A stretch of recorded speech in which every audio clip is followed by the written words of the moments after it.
Entonces vamos a revisar algunos detalles de la vida de Carlos Castaño. Carlos Castaño hizo parte, amigos, del movimiento Muerte a Secuestradores Más.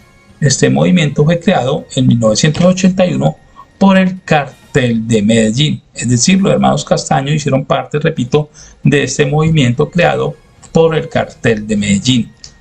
Resulta que ellos tuvieron una disputa con Pablo Escobar y decidieron crear su propio movimiento llamado Los Pepes. Recordemos que los Pepes persiguieron y asesinaron a los principales colaboradores de Pablo Escobar Gaviria. Resulta que en el año 1994 desaparece misteriosamente Fidel Castaño, hermano de Carlos Castaño, y el que pasa prácticamente a liderar a los Pepes es el señor Carlos Castaño. 3 años después, en 1997, Carlos Castaño unificó varios grupos derechistas regionales y formó la organización paramilitar conocida como las AUC. Recordemos que en 1997, según admite el mismo Carlos Castaño, él ordenó la masacre de 49 campesinos en la población rural de Mapiripán. Recordemos que en esta masacre de Mapiripán, estos personajes, los paramilitares, se transportaron en aviones y en helicópteros de las fuerzas militares, amigos, de las fuerzas militares. Hay un personaje condenado por estos hechos, un militar, precisamente es el papá de Jaime Uzcategui. Fue condenado precisamente a 30 años de cárcel por permitir esta masacre. Entonces sigo por acá. Desde entonces, desde que se crearon las AUC, dice que Carlos Castaño y sus aliados han cometido alrededor del 80% de las violaciones de los derechos humanos en Colombia, según Human Rights Watch. El Ministerio de Defensa de Colombia ha informado que los paras derechistas perpetraron 3/4 partes de las masacres del país, es decir, el 75% del total de las masacres realizadas en Colombia se les atribuyen a las AUC, Autodefensas Unidas de Colombia. El 1 de marzo del año 2000, cuando mostró su rostro a los colombianos y a otros por primera vez, Carlos Castaño ratificó ante las cámaras que los guerrilleros, ya fuera uniformados o vestidos de civiles, seguían siendo un blanco militar legítimo y admitió que sabía que esto violaba el derecho humanitario internacional. Recordemos que la primera entrevista que dio Carlos Castaño a los medios de comunicación fue a la señora supuesta periodista Gurizati, Claudia Gurizati.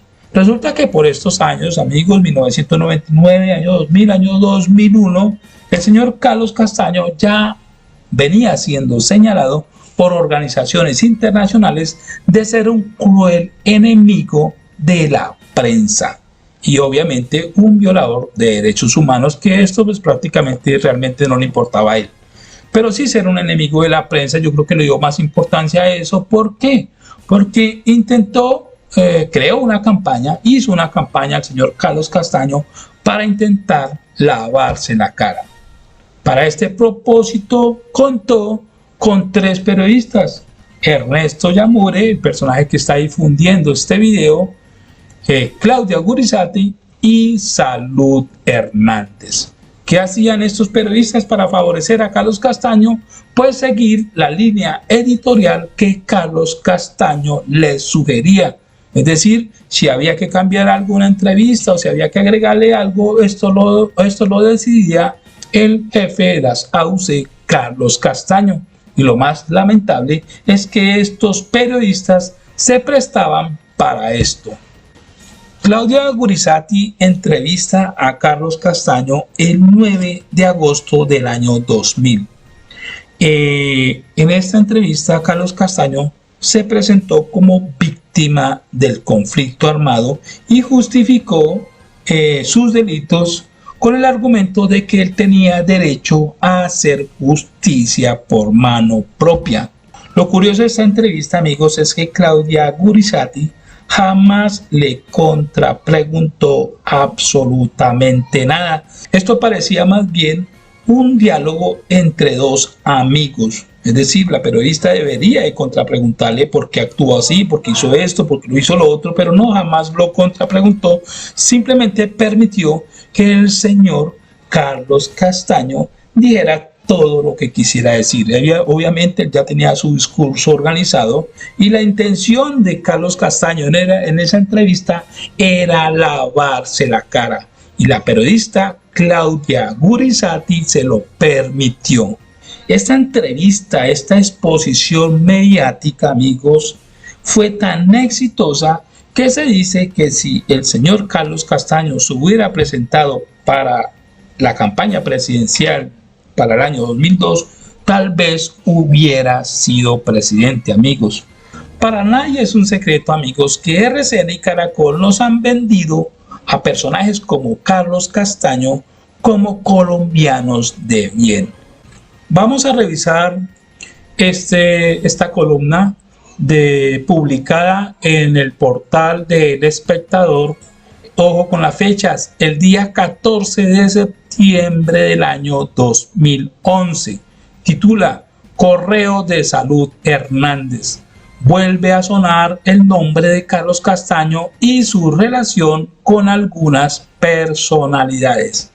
Resulta, amigos, que en esa época, 2011, en la edición 57 del periódico Un Pasquín, se revelan o se incluyen detalles de los términos de un diálogo entre la columnista de El Tiempo, Salud Hernández, en ese tiempo, y el entonces jefe de los paras, el señor Carlos Castaño, en el que supuestamente se deduce que la periodista, a petición del jefe paramilitar, omitió sus comentarios sobre el narcotráfico como fuente de financiación de la organización ilegal de las AUC. Vamos a revisar qué decía uno de esos correos, amigos. Resulta que Carlos Castaño le escribió a Salud Hernández lo siguiente. Le dice: apreciada Salud, reciba mi saludo con afecto. Le ruego suavizar mi respuesta a la pregunta sobre cómo financiar las AUC abandonando el narcotráfico, cierro comillas. A esta inquietud le responde la señora Salud Hernández de la siguiente manera, abro comillas: estimado comandante, ojo, estimado comandante, le dice Salud Hernández, comprendo su precisión y así lo haré. Es evidente que esta señora estaba también, hacía parte de esos periodistas que pretendían lavarle la cara a este genocida. Otro periodista, otro supuesto periodista que estaba encargado de lavarle la cara a Carlos Castaño era Ernesto Yamure, amigos. El mismo que está haciendo esta campaña, que está liderando esta campaña de desprestigio en contra del presidente Gustavo Petro. El periódico Un Pasquín en el año 2011 reveló los correos entre Carlos Castaño y el columnista del Espectador Ernesto Yamure. Vamos a revisar uno de esos correos, uno de los tantos correos. Dice: con esas palabras, y según el periódico Un Pasquín, Carlos Castaño aconsejaba a Ernesto Yamure la modificación de una columna que publicaría en el diario El Espectador el 1 de diciembre del 2002. Abro comillas: del cumplimiento de su palabra dependerá la confianza y el respaldo de los colombianos al proceso de paz. Esta era una de las sugerencias que le hacía Carlos Castaño a Ernesto Yamure para que modificara sus columnas y así favorecer a Carlos Castaño. Por estas denuncias, amigos, el supuesto periodista Ernesto Yamure, se vio en la obligación de renunciar al diario El Espectador y se vio en la obligación de renunciar también como columnista en Caracol Radio. Según el periódico Un Pasquín, la correspondencia entre personajes públicos y periodistas y el máximo jefe de las AUC, el señor Carlos Castaño, esta información toda se encontraba en una USB. Esta USB se la entregó a la Fiscalía el ex jefe paramilitar Ever Velosa, alias HH. Esta USB contiene un intercambio de correos entre Castaño y varias personalidades públicas, en las cuales quedaría expuesto un trato muy cercano entre estos periodistas, personajes públicos y Carlos Castaño.